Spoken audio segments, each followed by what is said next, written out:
Alright, here I have my Yukon Caribou that I got this past year, and I've got them in some water, and the reason I got the cloth over top of the skull is just so the water can wick over top of it. What I'm trying to do is macerate the skull on this, but I don't want to get the bez or the bases underwater. I'm trying to rot this thing out without really keeping it so fully submerged. And lots of people wonder, why are you not using beetles or the boiling or simmering method? And there's a couple of reasons. I don't want to do the simmering method because I find the nasal bones, some people can do it, but I've never been successful keeping the nasal bones in there without getting them busted off. Also, on some of the other mounts that I've had, I found that you just couldn't keep the grease off the lower part of the antler coming out, so I didn't really want to do that. As for the beetles, I could have done that. There's a place about an hour and a half, 2 hours from here that has them, but again, I don't know if they have a freezer or whatever they use big enough to actually put a caribou rack in there. I'm suspecting not, because it would mostly be for deer.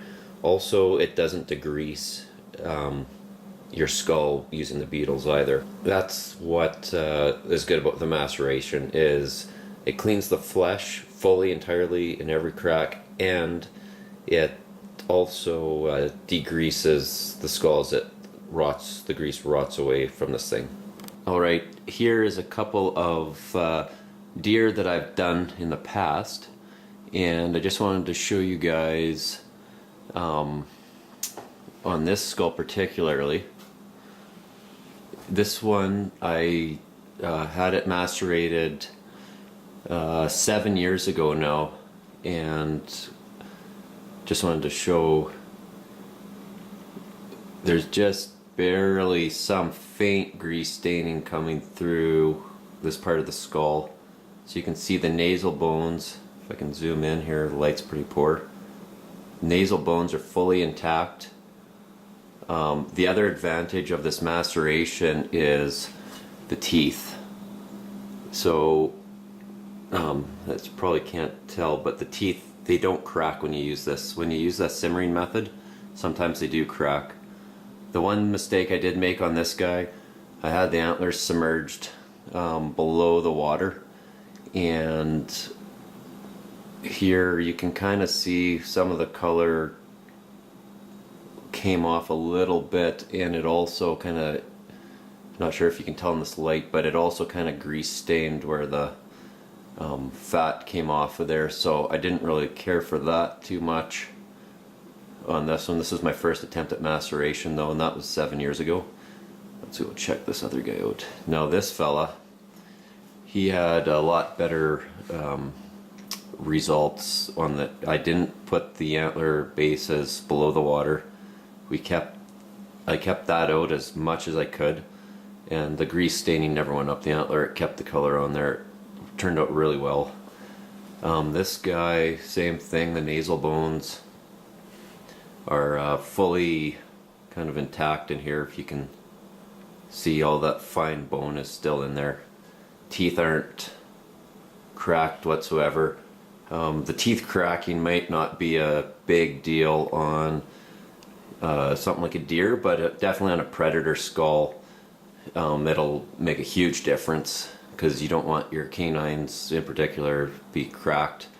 And I do have a bear and a mountain lion that right now they're macerated, but they are in my degreasing solution. So once those guys get out, I'll show them, and also these have been whitened with 40% peroxide. I like the look of the skull, but the teeth I don't think looks natural being bleached out like that. But that being said, overall pretty good result. The predator skulls I'm not going to bleach, I'm just going to leave them the natural ivory color, and I think that'll be probably the best for that. I was just going to show you guys, because we're in a fairly northern climate here. I've got a fish tank heater here to try to keep the water from freezing. It's really cheap. It was only $10, I think, from Walmart. And yes, this cord is rated to be submersible like that. That's how the instructions said to do it, to put it underwater like that. It's only rated for 25 degrees Celsius or about 75 Fahrenheit. Ideally, you would want to try to keep this at about 100 degrees Fahrenheit or 40 degrees Celsius. And that's your optimal rotting temperature. But for myself, I'm just more concerned with trying to keep the water from freezing, because it will freeze in here. And I'm doing this in my garage because it's the middle of winter. And I will say the only reason I'm getting away with this is because the garage has nothing but quads, trailers, tools, that kind of thing in it. So in other words, my wife never comes in here. This does stink. I do change the water out once in a while, every couple weeks, and I do air it out with the garage door, but this is not a project you really want to do in your house or wherever. The best place to do this is like a shed, or if you live in the country, even better. But I don't have an option right now, so this is where it's going, and hopefully the wife doesn't come in here for some reason, because I'll be in lots of trouble. The other thing I was going to show you is I just wrapped this up. This up just so the water will hopefully kind of wick from the sides over top and rot the top out. As you can see, I don't have the antler bases underwater. It's basically the bottom's rotting out, and like I said, this is the first time I've tried this. If this doesn't work, I'm not sure what I'm going to do, but if I'm still doing this by spring, I'll just take the pressure washer and clean these top pieces of the skull out, making sure I don't hit those nasal bones, because that's really why I'm doing this, is I want to keep those nasal bones. If you can see, the front bez is out of the water. I could probably put a little more water in here, but I'm gonna just wait till this warms up. It was frozen this morning. I just added some more water, and just to give you guys an idea, I don't know if the size of this thing you can really tell, but this netted 404 inches Boone and Crockett. So next question is, why didn't you shoulder mount it? Well, I'm getting the cape done, but I've got so much stuff at the taxidermist right now that I think I'm just going to Euro mount them for now, and when I get the money or the time comes, or maybe in particular a bigger house, I'm going to shoulder mount them. But for now, this is what I'm working with, and I'll just see if there's any other angle I can give you here. But let's take a look. So right now he doesn't really stink too bad because the water's frozen, but hopefully this heater I just dropped in will help with that, and we'll go from there. Anyways, I'll give you guys an update when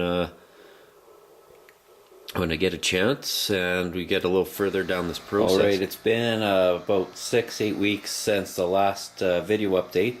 Just thought I'd change the water out and show everyone the progress so far. And I've got some fresh water in there, and we've taken off the cloth that was over top, and as you can see, it worked fairly well.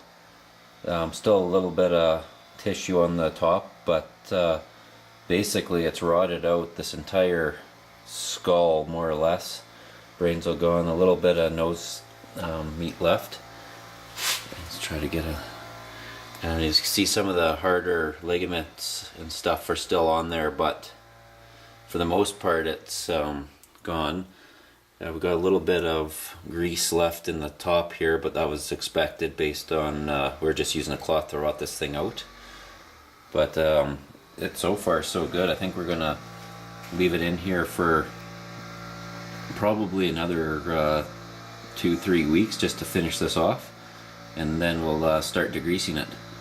But yeah, so far pretty happy with how things been coming along. Alright, we've been waiting here for a while for this thing to rot out. It's getting later in the winter here, early spring, and we have been changing this water out a bit throughout the winter. And let's just see what we got here. So we're pretty much completely cleaned on this thing. See, there's still a few little particles in the water, but for the most part I think we're pretty much all rotted out here. One little piece there, but we can get that off pretty easily, I think. Not much left, but yeah, so the next step will be changing the water out again, and we're going to start the degreasing process. It's a little hard to tell, but this actually looks like it's fairly degreased even in here. Like there's a little dip darker there, but by doing this maceration process and this cold water maceration, it actually starts degreasing the skull as the flesh is rotting and the grease rots out and migrates out of the bone as you're going along. So it's actually a good way to do it for that reason alone. But this skull actually looks quite good. The caribou, I don't think, are quite as greasy as some of the other animals there are out there. Let's just take a look at what the nose looks like here. Alright, so here's the nasal bones now.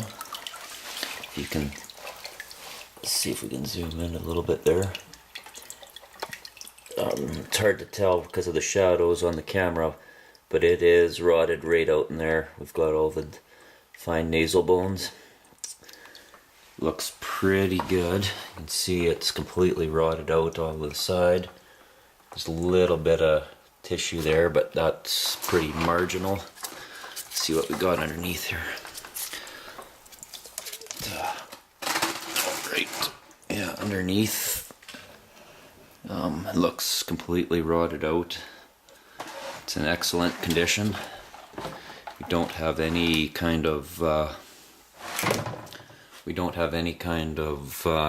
bone damage from boiling or simmering. I've always had issues getting a really clean mount simmering because of the bone, and with the way we've done this, putting the rag over top to rot it out, that worked actually better than I had expected. I didn't know how that was going to go, but the tissue got cleaned off and looks pretty good actually.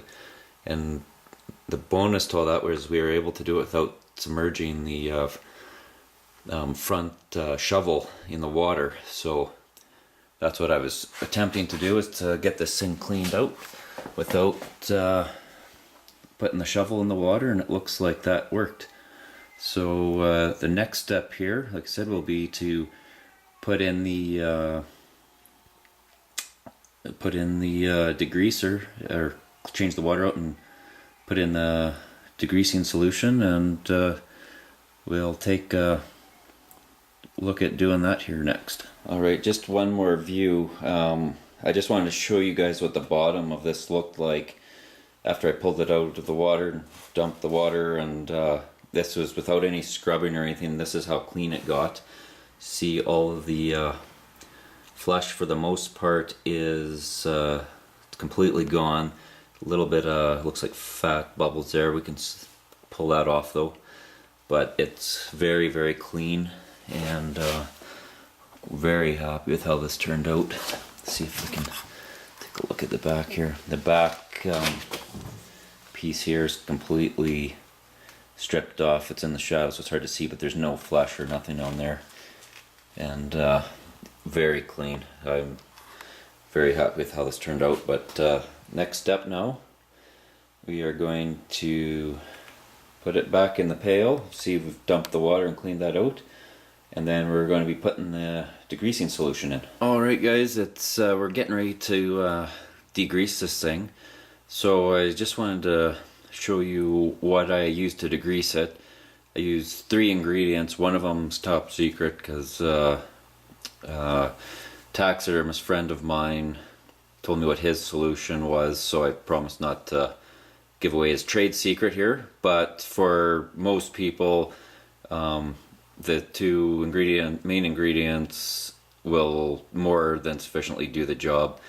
And then I'll just show you, got the clear Dawn dish soap and the borax. So the Dawn dish soap's pretty much standard for degreasing skulls. Everybody uses it whether they're boiling or doing it this way. The borax, whether it's true or not, I've been told is you put it in here, and if there's any little bits of flesh or anything, the borax will help loosen that off and get them off the bone. I've never had any negative issues using it, so I continue to do that. And then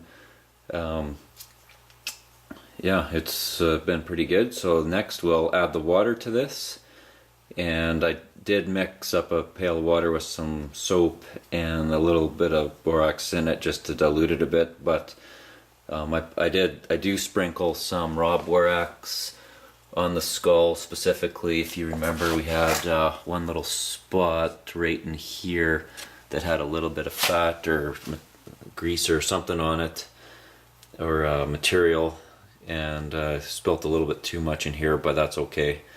And we'll let it soak. Usually I like to change the water out every week, but because this rotted off so well and degreased somewhat when it was macerating, I think we'll put the solution in here and leave it for 2 weeks before we change it. Then we'll kind of see where things are at and possibly degrease it a bit more, and yeah, we'll go from there. We'll just see what kind of results we got after the first soak. Alright, I thought I'd just give you a quick view.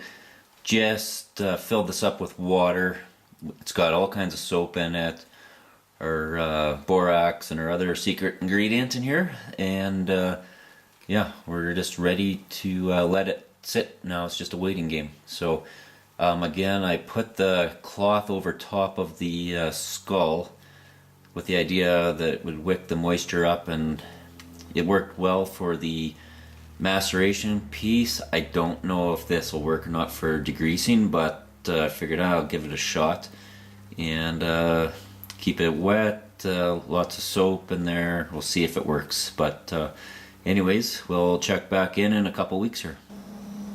Hey everybody, I just thought I'd do a quick update here. So I pulled the Caribou out of the water here yesterday just to see how we were coming along with the degreasing process, and you can see there's still a little bit of grease on the top skull there and on the kind of the top of the nasal bones, which isn't totally unexpected just because of the way we're doing this, trying to keep the all the horn out of the water.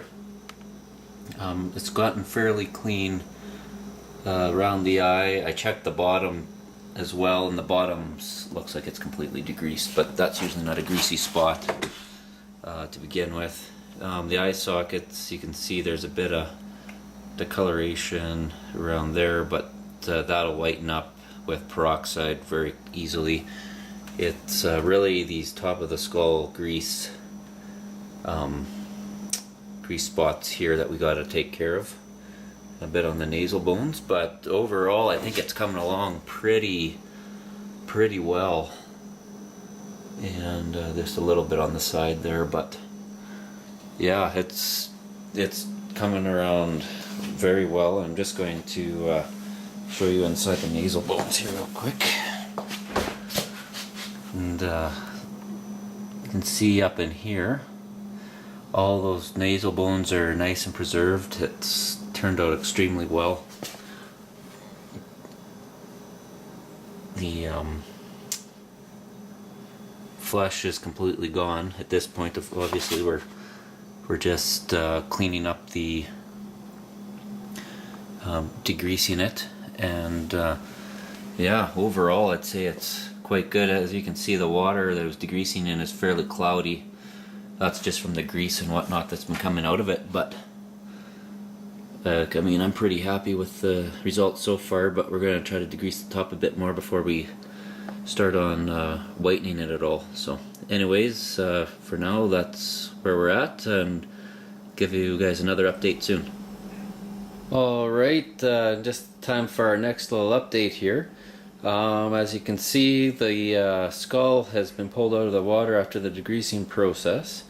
It's actually gotten quite clean and fairly white. And as you can, this is without any peroxide or anything yet. So you can see it's kind of that natural bone color, but it did degrease fairly well. And if you take a look, there's still a few areas that are dark, right around the eye socket there. But in terms of the actual grease staining itself, it's minimal to none. As you can see, right on, there's some, can't see really great in this light, but right on the bridge of the nose there's a little bit of discoloration, but it's not grease, it's just from the bone marrow and whatnot. And overall an excellent result. The next step we're going to do here now though is I don't like the unevenness of the coloration, so on some of those darker spots, so I'm going to take a very light peroxide, maybe 3%, and just try to even out the color of all the bone. I don't want to really bleach the bone white. I just want to kind of even the color out. I do have some 40% peroxide I might use on some of the darker areas, but basically we're going to just try to even it out without bleaching it super white. I'm going to try to leave this the natural white bone color without getting that super bright white color that you can get if you use the 40% peroxide and really soak it in there. I like having the natural color on the teeth. So you can see the teeth are always a little darker. But yeah, overall excellent results on this, and we're going to bring it in the house here tonight and get the peroxide on. So stay tuned here and we'll be right back.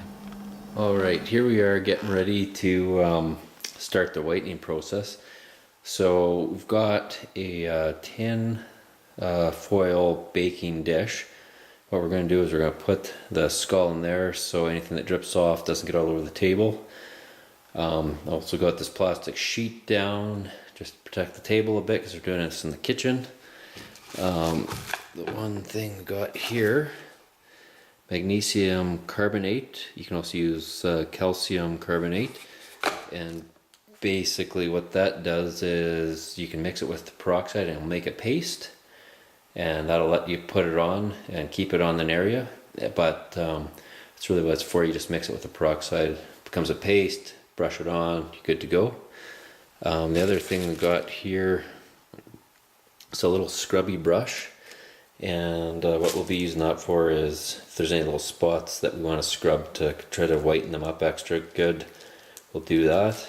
Now this bottle here says 3% on peroxide on it, but it's actually 40% peroxide in this bottle. It's very strong stuff, so you don't want to get that on you. We're going to be wearing gloves when we do this as well. And then just 2 bottles of 2 1-liter bottles of regular 3% peroxide that you'd find at the drugstore or Walmart or whatever. So anyways, just thought I'd show you guys what the setup looks like, and yeah, we'll get going here. Okay, before we get going, I just wanted to give you an idea, you guys, the idea about the size of this thing. It takes up our entire kitchen table, as you can see. I also want to, this is a lot better light, just show you from the degreasing process what we are left with before any of this whitening. You can see there's some discoloration just in here. Might be a little bit greasy, or maybe some grease coming out later, but over the eye there's a little bit of discoloration, and on these nasal bones just a little bit. So then inside here, I don't know if you can still see or not, but basically the water most of the time was up to about there. So the inside got really clean actually, and I was kind of wondering how that was going to work, but it all came out, swished it around enough. But this actually came out extremely white just from the degreasing. So like I said, just gonna do a light peroxide on this. We're not gonna heavily bleach it because I want to kind of keep it the bone color. All this peroxide that I'm going to do today for is basically just even the color out a little bit. I'm a little bit fussy, so that's what I'm going to do. Also, some people, if they haven't been patient enough with the degreasing and the maceration, sometimes these things will have a little bit of a smell. If they do, and you soak it in peroxide, that'll kill any smell that there might be on this thing. But right now, this thing doesn't smell whatsoever. It's completely clean. There's nothing going to rot on this, so it turned out excellent, actually. Even the back, before I set in the pan, just where the brainstem connects, usually that's a little bit greasy. It's a greasy area, but on this, like, it's pretty dry, so I'm really happy with how this turned out. And anyways, I think what I'm going to do to start though is flip it upside down, just do the bottom side first, and then we'll flip it around, put it in the pan, and do the top. And yeah, I think that's how we'll start. Alright, now, like I said, see, I got this thing upside down on the table. Now what I'm doing right now is I've got a little bit of peroxide in here with the calcium carbonate or magnesium carbonate, whatever you're using for the powder. And what you want to do is you just want to mix it up into a paste. I've tried to do it in the centerpiece. I'm a little short on the powder here, but I'll just try to get it all in the middle. You just want to make that up into a paste. This is a little runnier than I would have liked, but that's what we're dealing with. Not sure if something like baby powder would work, but I never tried it, but I know this well. This is actually from the taxidermy supply store. You can get all the stuff there. If you tell them you're doing a Euro mount and you want the strong peroxide and you want the powder to make it a paste, they'll know what you're talking about. So this is a little bit runny, but I think it'll work for what we're doing. You want to try to be careful too, not to get it on the colored part of the antler, because it could possibly stain it. So all we'll do, we'll just paste this on. And this is pretty, I don't want to bleach this much, I'm just putting this on to make sure things are going to look nice and even for us. But get into the little cracks. You can just paint this on and it'll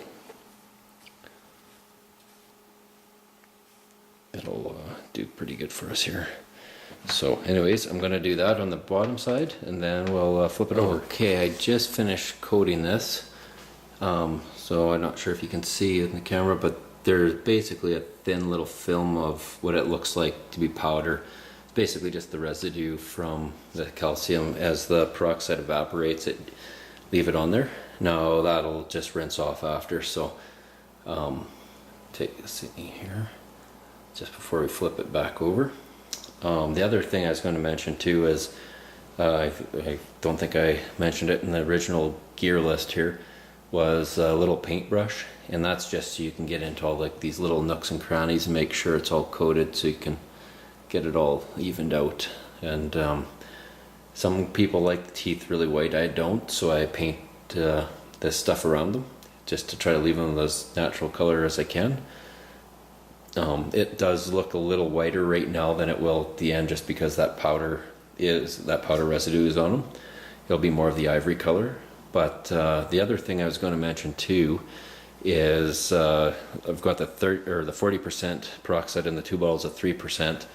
So you're probably wondering like what the mixture is I used to make this. Well, there's 2 ways you can do it. You could use a lower strength peroxide over a longer period of time, or you can use the high strength peroxide for a short period of time. I've done this before.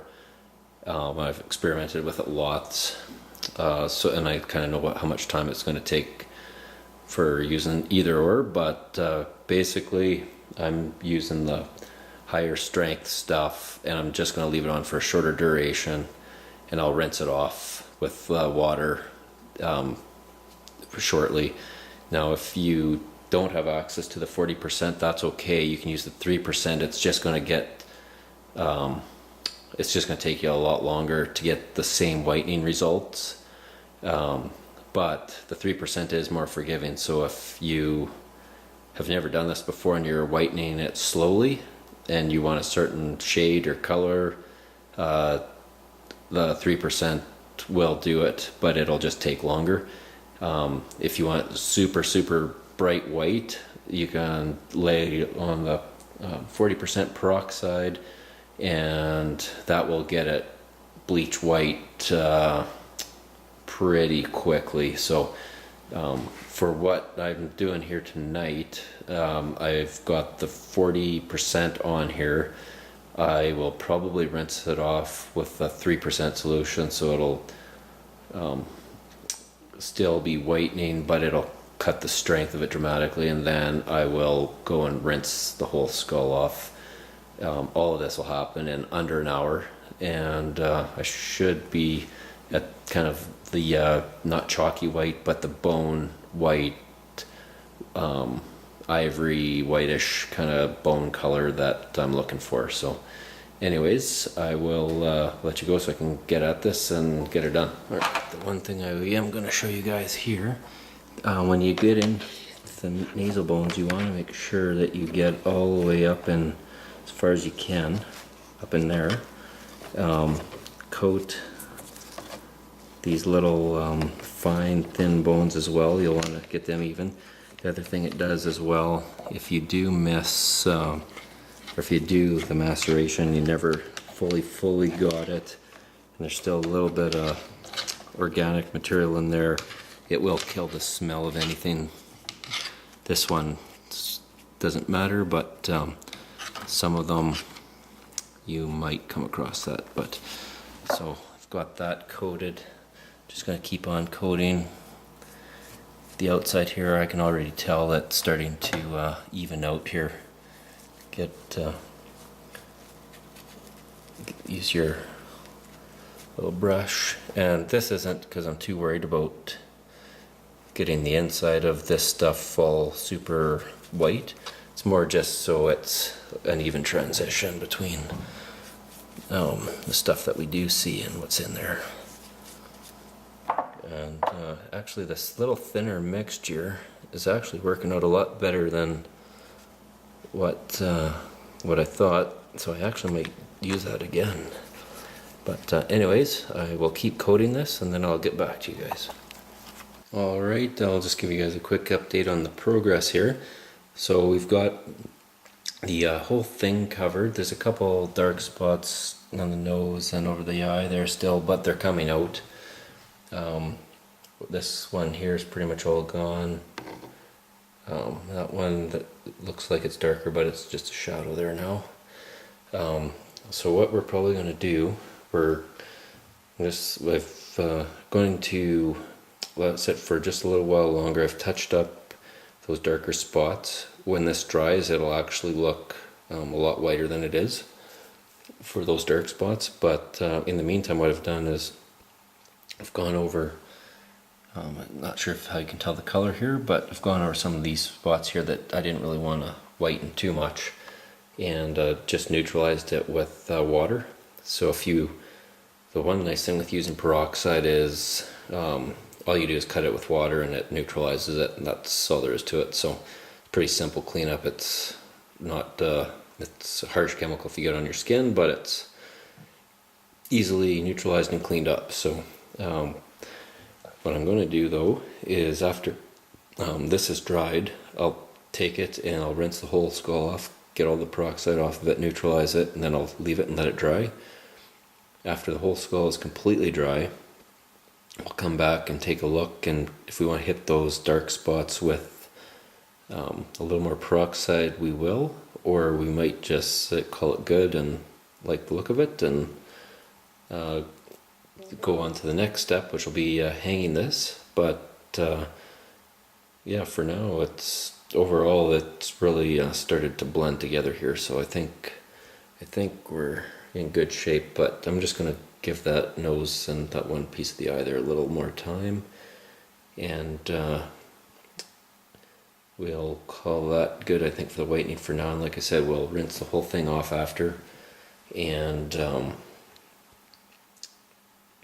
whatever you do, I don't know if I mentioned this earlier, do not use Clorox bleach for the whitening process. Only use peroxide. Peroxide will not hurt the bone. Clorox bleach will make the bone incredibly porous, and it'll happen very quickly. The other thing I was going to mention too is, it's hard to tell in this light, I think, but sometimes your antlers look a little dull after they've sat for a while. I'll show where, before we hang this, we're going to put a product on it. It'll make it look more like it was in the field. It's not a stain or a wax or anything like that. It's we'll get to that part of the video in a bit, but yeah, for now we'll just wait till this sets up a little more, and yeah, that's already starting to lighten up pretty good there. Yeah, we'll go and try to get this all evened out. We'll rinse it. We'll put it up for tonight to dry out again, and then we'll check it after it's dry, and then I'll might touch up the nose and the eye there again, just to lighten that up just a touch more. But yeah, I think overall it looks pretty good. I'm pretty happy with it so far. Alright, we'll give you an update here in a bit. Alright, hey guys, it's we're pretty much at the point where we're going to be mounting the Caribou here now. Now, the question is how to get this thing on the wall. Originally, I'd planned to use some of this wire here. It's find it at Home Depot. It's just a 12 gauge multi-purpose galvanized wire. Spend up a little loop and loop it through here, potentially out the back, make a loop and put it on a hook. There's a really strong bone in the back here, and if you really want to, you can put it out of the spinal cord column and just make a loop, hang it on the wall. But I wanted to explore a couple other options as well. So one was using this ring hardware. Find all this stuff at Home Depot.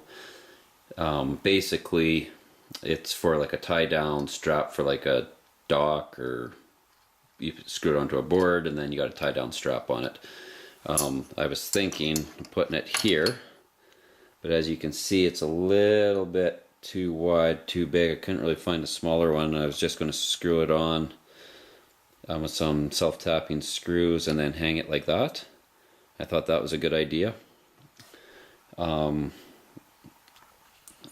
Sorry. I think this one though, I've got a buffalo I'm doing this too. I think this one will work better for the buffalo. It's a pretty big hook.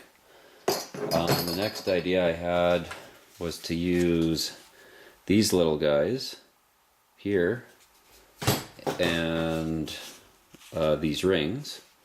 And basically what I would do is I would screw two holes like that and put the ring in, and basically it's the same idea, but you would have a little ring and a little ring hooked up on there, just a different way of mounting it.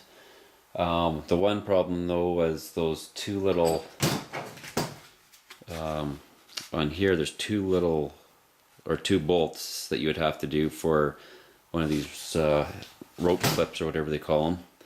And so that would go there, and then I'd have to get my finger in, or a wrench or something, to get both of those nuts tightened up. And one would probably be okay, but two were, figured I might have some issues, and I didn't want to be screwing around with this. So kind of, I think I'm past that one for this mount anyway.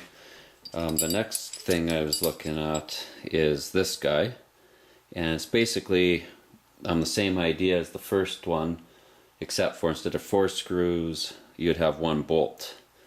And what we could do is drill a hole straight through there, put this in like so, and I could get my finger and the nut in here and would be able to get that tightened down. The other idea I had was to put this in here like so through the back, and that makes a really nice pivoting point. It fits almost perfectly in there actually, But what I would have to do is I would have to drill a hole at an angle through here, get that bolt up, and then screw the nut on, so you know it's not just clean straight through hole, it's kind of a diagonal hole. And I'm not sure, this is a pretty strong bone and I think it'd be okay, but I'm not sure if it'd be smarter to go straight through and not overthink this thing, or try to get fancy and go through the back. Also, when I'm mounting this, what I'm trying to do is when it's hanging on the wall, I want all the hardware hidden. So if I put it on this back piece, that loop will ultimately kind of be hanging like this over the hook. So I'm not sure if that'll be visible above the mount or not. And I'll show you the hook hardware that I'm going to use after when we go to put this on the wall. But I'm thinking right now just a simple clean hole through there. This piece of bone here, it's all connected to here. It shouldn't break off. There should be no reason why it would ever break. It's a pretty strong piece of the skull, actually. I think I'm going to try that, and if that doesn't work, if for some reason this breaks, I will probably just wire the skull up, because it'll be kind of past the point of no return at that point. But I don't think I'll have any issues drilling a hole through there, putting that loop on, and then if we look on the side, the way this should work, we should have it like that. It should go over the hook, if you can imagine what that'll look like, and all this stuff should be hidden from view when this is hanging on the wall. So I think I'm going to go ahead and do that. The other thing we haven't done yet either is put anything on these antlers. A lot of guys like them natural. I actually do prefer them natural myself, but they are, maybe it's hard to tell in this light, but they are looking pretty dull, and it's not really the way they looked when I had originally taken the animal. So I did talk to a really good taxidermist friend of mine, and he told me about a product that he uses for antlers, and he does work for the Smithsonian and the Royal Bird Museum and a bunch of these big name museums and stuff, and told me what he uses. So I think I am going to coat the antlers with that as well. So we'll probably do that a little later today. And the other thing we'll do too is we'll just, any of this little bits of schmeg or whatever that is, we'll get that all cleaned up before we coat it and or put this finish on. And it's more or less like I think it's more like a oil or a furniture polish kind of, or I'm not sure exactly what it is, but it's what he uses, and I've seen his stuff and it looks great, and it's not overly shiny like a lacquer or anything like that. So we'll go through that, and yeah, we should be able to mount this thing a bit later today here. Alright, I'll go and drill the hole, and then we'll see what that looks like. Alright, I got the hole drilled and I put this in. It actually was extremely simple to do. Now this is loose. Now just a couple things. When I drilled through here, I was a little hesitant just because I didn't know how thick that would be. That bone is well over 1/2 inch thick, so I'm fairly confident there'll be plenty to hold this. The other thing was I was easily able to get the nut on the back and this thing threaded in. However, the top, I'm going to say 1/2, 3/4 inches of the bolt isn't threaded. And I don't have any washers or lock washers here. So I will pull this off after. I don't have any washers today, so I have to get some, but I'll pull it off after. We'll put some washers in there, get this snugged up, not over tightened or anything, but just a little snug. Right now it's just kind of free rolling. And then we got our ring, so we can put that on our hook now. And the next step will be to get these antlers just cleaned up a little bit. Couple spots where there's some pencil marks from when they scored it. Get those cleaned up. We'll get our secret little coating on that I'll reveal when we do that. And then we'll get the hook on the wall to mount this, and we'll put it up. So just stay tuned. Okay, just giving a quick update here. So I finally got my washers, lock washer, flat washer on the inside as well. I thought that would actually even be a little better, putting this flat washer here just puts the pressure over a little bigger surface area than just a hole, but pretty happy with the way that turned out. It actually looks kind of professional too, and I'm not sure if you can see in there, but the lock washers and the bolt, I never had to cut it. It goes almost to the top of the skull plate, but it worked good. Now I was going to also show the other piece of hardware I got, and it's these hooks, and they're just like a rope hook or something you can get from Home Depot or a place like that. I can't remember where I got these ones exactly, but it's just a metal hook, and they're rated to hold a lot of weight. I think like 100+ pounds, so more than enough to hold a European mount. But when this is on the wall, it'll basically be hooked like that, or so. So see what that looks like. This hardware might be a little high, I'm not sure. The other option too, I'm not sure if work or not, but if we just had a plain hook, you might be able to turn this loop sideways and just put this right through there and get it hooked like that. But I'm just going to try this anyway, see how that does for me, and yeah, we'll go from there. The other thing I mentioned before, we're going to wipe down the antler, clean the antlers up a bit, wipe them down with a special stuff. Well, not even really special, but I'll just show you guys what it is. It's Scott's Liquid Gold. Now, Mop and Glow is the one that a lot of guys go to. However, Mop and Glow, I've been told, is good for, or the preferential product for horned antlers, or horned game, so like sheep or bison, etc. For antlers, this Scott's Liquid Gold, I was told that's what I should use, and this was again from my taxidermist friend who has done a lot of work for some pretty high-end museums. So I'm going to just stick with his recommendation and go from there. But so that'll be the next step, to clean the antlers, wipe them down with the Scott's Liquid Gold, and then I'll get the hook up and we'll put it on the wall here.